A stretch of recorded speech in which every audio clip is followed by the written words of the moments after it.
In this episode, we will tell you about the most important update of the year in World of Tanks. This update will change the way you think about how you play and what you do. We're talking about the new physics system. World of Tanks has already been around for 2 years. We've driven our tanks over familiar roads, and we've never wondered why it is that the Maus, which weighs 200 tons, can easily drive right up to the edge of a cliff. Or maybe we haven't thought about why the fast T-52 doesn't skid while it's speeding around corners. Maybe we've even thought that it's normal for tanks to run to the edge to shoot at enemies who are below them. We've gotten used to all of those features. When developers announced the new physics system, some of us have asked ourselves, do we really need these physics? Hell no. Because then, if you drive a tank near the edge of a cliff, it may fall down. If your tank is hanging off a bridge, it may fall off.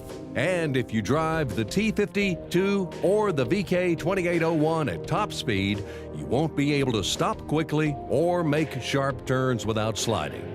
It is called realism. We decided to add it to the game, and it's definitely a success. Before, we just had a very detailed system of tank penetration to give a sense of realism, but now we also have a realistic physics system. You may ask yourself, how will this affect the average player? How will it affect gameplay? Will the game get harder or easier?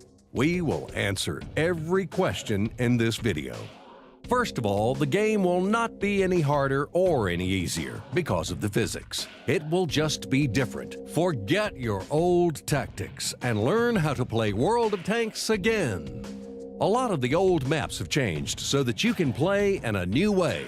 Now you will have to watch your tank more closely, paying careful attention when moving and stopping. The opposition can attack from unexpected places due to the map changes and physics system. For example, the speedy T-52 is happy in the castle ruins on Mountain Pass. As a bonus, there are now fewer places for you to get stuck.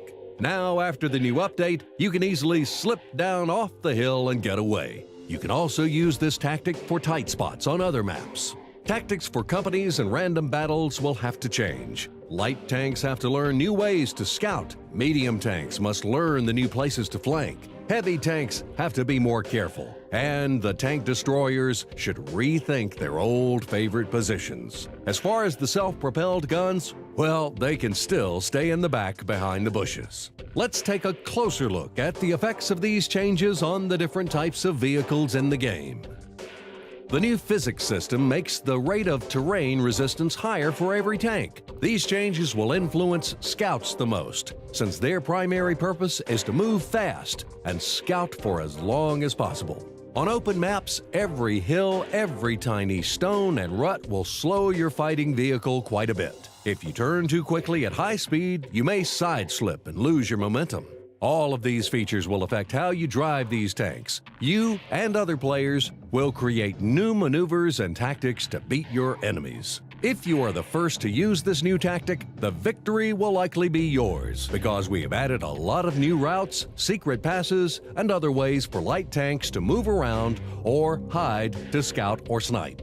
Medium tanks face a similar situation. The main difference is that they should actually shoot enemy tanks instead of just spotting them. Because of the terrain effects, you will have a lower speed during when you turn quickly, move from one type of terrain to another, or drive over small obstacles like cars and trucks. Obviously, this feature will also affect gun stabilization. The Patton could destroy opponents at ranges of 100 or 200 meters without mercy previously, but now even the rocks under its tracks will lower its accuracy. It's likely that those tanks that rely heavily on shooting while moving will be affected the most by the new terrain features. In other words, it will matter the most for the American tanks.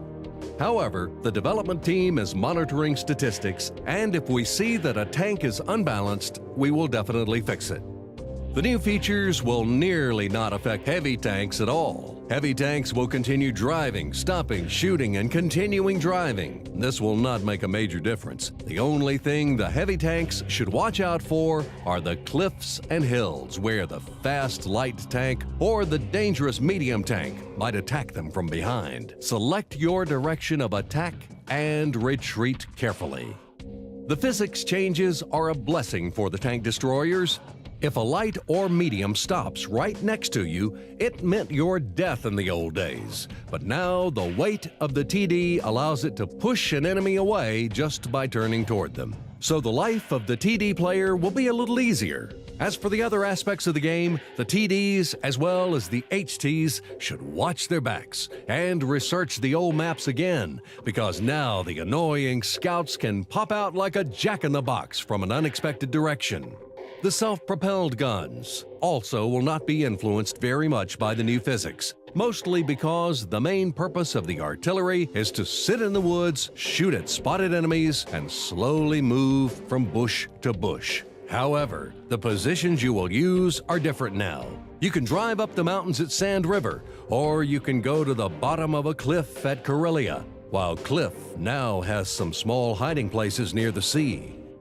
All in all, the physics release is the most interesting, significant, and epic innovation in the history of World of Tanks. Tanks aren't just cardboard boxes moving across a flat battlefield anymore. Now they are true battle vehicles. Driving your tank, you can feel the weight of its armor, every rock under its tracks, and every shot jarring your teeth, just like you are really the commander of that steel colossus. Top off your tanks, load up your guns, and get ready to roll out.